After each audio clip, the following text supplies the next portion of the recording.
1971년도에 김대중 후보가 40대였더라고요. 50이 안 되셨어요. 그런데 이제 20살의 청년의 입장에서 보면 이제 어른 아닙니까? 그리고 이렇게 가까운 느낌은 아니죠. 합당을 해가지고 인사 드릴 때부터 이렇게 보면 이제 연배 차이도 있고 또 김대중 대통령님이 좀 이렇게 상당히 근엄하신 편이셨어요.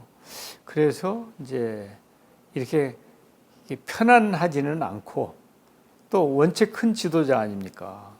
그러니까 그렇게 쉽게 가깝게 느낄 수는 없었고 아주 특별해 보이는 그리고 무게가 있는 큰 지도자, 큰 어른 이제 그런 느낌이었죠. 제가 40대가 돼서 총재님을 배웠을 때도 그때도 그런 느낌이었는데 그래도 이렇게 말씀도 편안하게 해주시고 따뜻하게 해주시던 그런 인간미는 있으셨던 것 같아요. 그렇지만은 그럼에도 불구하고 우리 입장에서는 굉장히 힘든 상대셨죠. 이제 한 번은 무주에 오셨어요. 무주에서 제가 이제 연청 중앙회장인데 연청 행사를 제가 무주 리조트에서 준비를 했어요. 한 몇천 명이 모이는 전국에서 모이는 대선 준비용으로 그런 걸 한 것이죠. 그때 김대중 총재님이 오셔서 저를 이제 옆자리에다가 태우셨거든요. 그러고 이제 자동차를 타고 가면서 한두 시간 이렇게 같이 모시고 가는데 아이고 불편하더라고요. 거기서 이제 뭐 쌍용에 대한 얘기도 하고 또 미국 얘기도 하고 뭐 여러 얘기를 하는데 대통령님 모시고 옆자리에 타고 가는 게 뭐 완전 가시방석이더라고요. 예. 근데 사실은 제가 제일 처음 김대중 대통령을 뵌 것은 뉴욕에서였어요. 제가 뉴욕 주재원으로 가 있을 때 콜롬비아 대학생들하고 교류가 있었거든요. 그런데 그 콜롬비아 대학생들이 김대중 총재님을 초청을 했어요. 그때 김대중 대통령께서 미국에 와 계실 때예요. 말하자면 이제 정치 활동은 하지 않는다는 조건으로 그때 미국에 가시게 했었지 않습니까? 그래서 그 대학생들과 대화를 할 때 그 콜롬비아 대학생들이 저도 불러가지고 그 자리에 가서 김대중 총재님을 뵀던 적이 있죠. 예. 그리고 또 이제 제가 미국에 있을 때 나이트라인이라고 ABC죠, 그가 NBC인가 거기에 테드 카프리라고 하는 유명한 앵커가 있었는데 김대중 총재님하고 이 테드 카프라고 나이트라인에서 대화를 하는 걸 이렇게 봤는데 그때 영어로 대화를 하셨죠. 그러니까 저희들은 젊은 사람들이니까 영어를 그래도 조금 더 많이 배웠을 텐데 김대중 총재님이 직접 영어로 대화를 하시는 게 참 놀라운 일이었고 그때 이제 발음은 일본식 발음으로 하셨어요. 근데 문법은 정확하게 맞는 거예요. 그래서 어떻게 보면은 발음은 일본식 발음이지만은 문법은 나보다 더 잘 아시는 거 아니야? 이제 그런 느낌을 받았죠. Don't you agree that by contrast, things in South Korea are not all that bad? Security issue was most dangerous when we were in wartime from 1950 to 1953. But our people could enjoy freedom of speech except to support communism. 예, 제가 연청 중앙회장이었기 때문에 김대중 총재님하고 직접 만나서 보고도 하고 또 대화도 이제 하고 지시도 받고 경우에 따라서는 이제 활동비도 받고 그렇게 했어요. 지금은 이제 연청이 없어졌는데 그 당시 민주연합 청년동지회라는 것이 줄여서 연청이거든요. 근데 전국의 시군에 다 그 연청 지부가 있었어요. 조직화가 다 되어 있는 것이죠. 그 연청은 1차 목표가 김대중 대통령을 대통령으로 모시는 게 우리들의 1번 목표였거든요. 그래서 그 연청을 전국적으로 제가 지휘를 했는데 이제 그때 그 국민들한테 인기가 있던 우리 민주당 정치인 하면 노무현 부총재예요. 노무현 부총재가 예를 들어서 송파구에 그 연설을 하러 가신다. 그러면 20-30명밖에 안 모여요. 근데 연청 중앙회장인 정세균이가 거기 간다. 그러면 50명이나 70명이 모였어요. 그러니까 연청이라고 하는 모임이 그만큼 조직력이 있었던 거예요. 그 지역의 연청 회원들이 다 오는 거예요. 중앙회장에 가니까.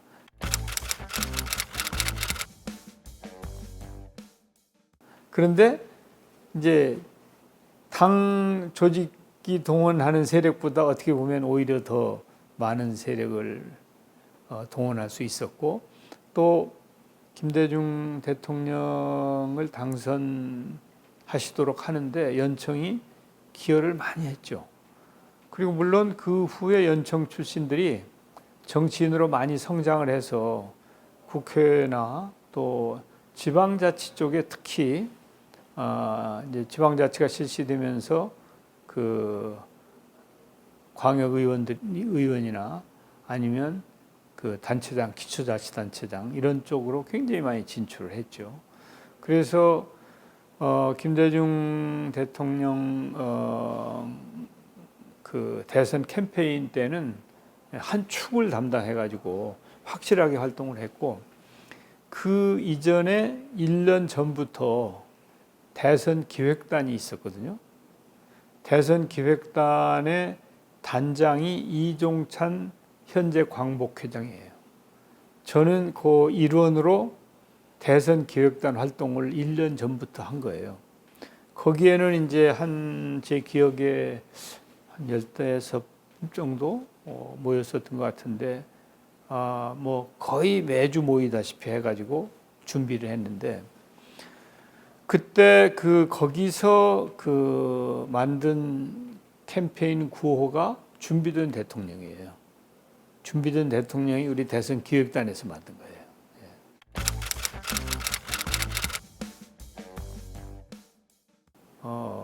정말 최선을 다했는데 이제 IMF 외환위기가 나고 하면서 쉽게 이길 수 있을 거다 생각을 했는데 영 그래도 이게 지지율이 안 오르고 그래서 참 고심을 많이 했죠.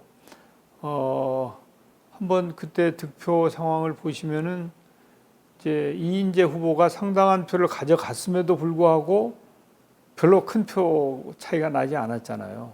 그러니까 그만큼 정권 교체, 수평적인 정권 교체가 힘들었던 시절이다 이렇게 생각이 되고, 하나 에피소드를 말씀드리면은 이제 저는 그 선거 전날 이제 무진장에 내려가서 당일날 투표를 하고 바로 경주로 갔어요. 그 선거날. 그러니까 12월 17일 날이었을 거예요. 그때가.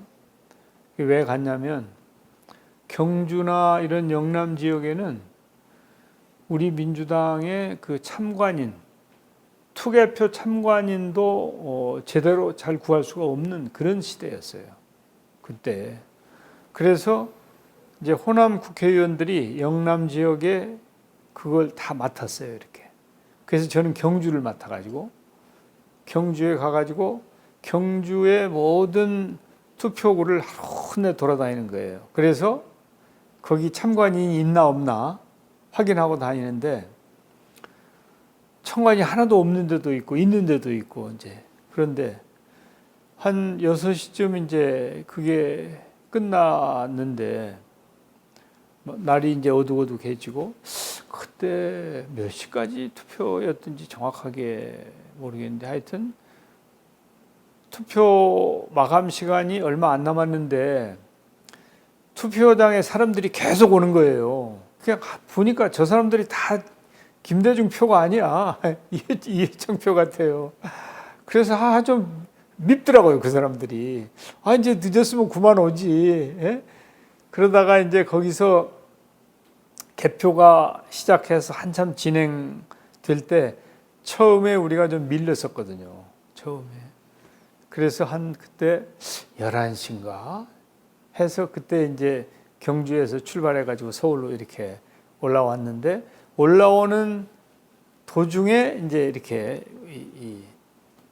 우리가 조금 앞서는 이제 그런 기억이 나는데 참 그때는 정말 감격적이었죠. 예. 이제 이 개표가 끝날 때까지 당선의 확신이 없었어요. 그렇게 힘들게 정권 교체를 한 거예요. 그게 대한민국에서 새로운 역사를 쓴다는 것이 그렇게 힘든 거죠.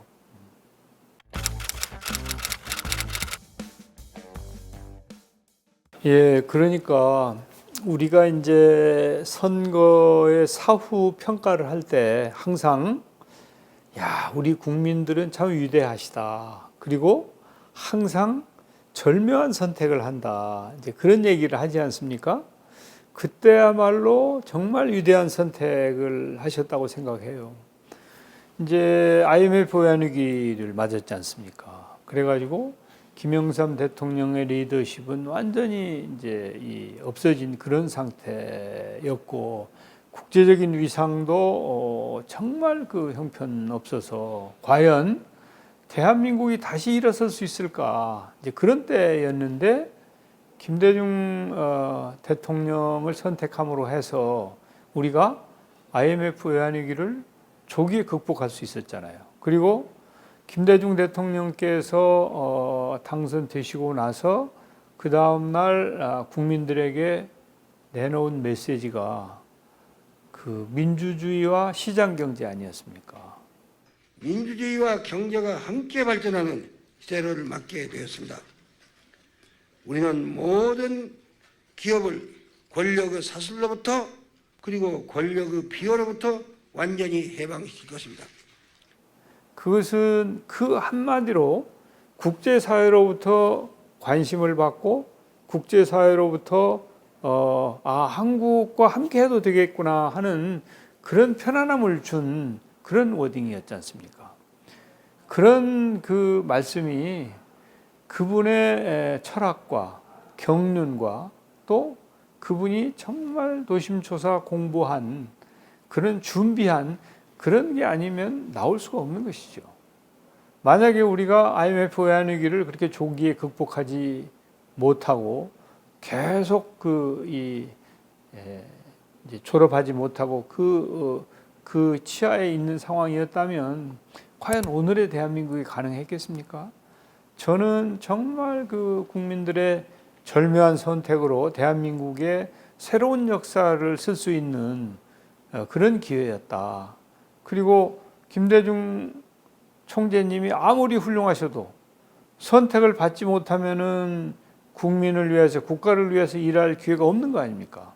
그런데 국민들의 선택을 받아서 정말 소중하게 쓰였다 하는 점은 큰 축복이라고 저는 지금도 생각해요.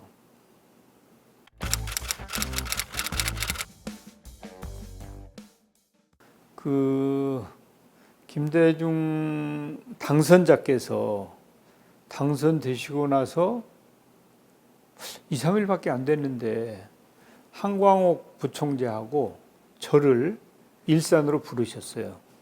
그래서 노사정위원회를 만들어라. 노사정위원회를. 그래서 지금 우리가 외환위기를 극복하기 위해서는 노사관계를 원만하게 하는 게 가장 중요한 일이다. 그래서 이것은 그냥 되는 게 아니니까 노사정위원회를 만들어서 노사 정부가 대타협을 해야 된다. 그 사례가 유럽에 있으니 그런 걸 참작을 해서 노사정위원회를 만들어라라고 지침을 주셨어요. 그래서 노사정위원회를 만들어서 이제 그 당시에 뭐 경총, 전경련 뭐 이렇게 전부 다 그 중소기업 중앙회 이런 이제 경제단체 또 각 정당의 대표 그리고 한국노총과 민주노총 이렇게 다 해가지고 노사정위원회를 만들었어요. 노사정위원회. 근데 저는 이제 노사정위원회 간사위원을 했죠, 제가. 그러면서 노사정위원회가 본위원회가 있고 그 밑에 상무위원회라는 게 있었는데 저는 본위원회 간사위원이면서 상무위원장을 맡은 거예요.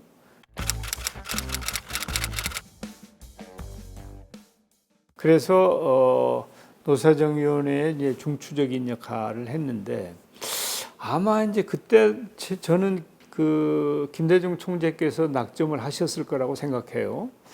이제 그 당시에 한광옥 부총재는 정치력이 있는 그런 분으로 이렇게 돼 있었거든요. 그리고 이제 저는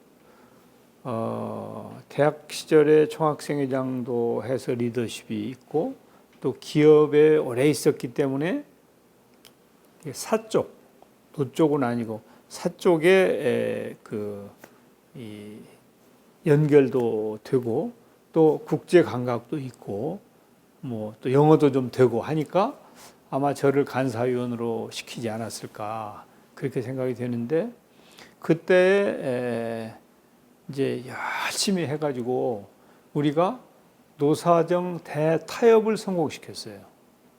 사실은 그것은 대한민국의 어떠한 중요한 현안보다도 더 큰 역사적인 그 과업을 이룬 거라고 저는 생각을 해요. 그때 노사정 대타협이 이루어지지 않았으면 우리가 IMF를 그렇게 빨리 극복할 수가 없었어요. 이번에 그 김문수 후보 있잖아요. 그분이 그 당시 한나라당에서 추천해서 노사정위원으로 왔던 분이에요. 저하고 같이 거기서 활동을 했었죠. 그래서 이제 그분은 잠시 하다가 그냥 나가버렸어요.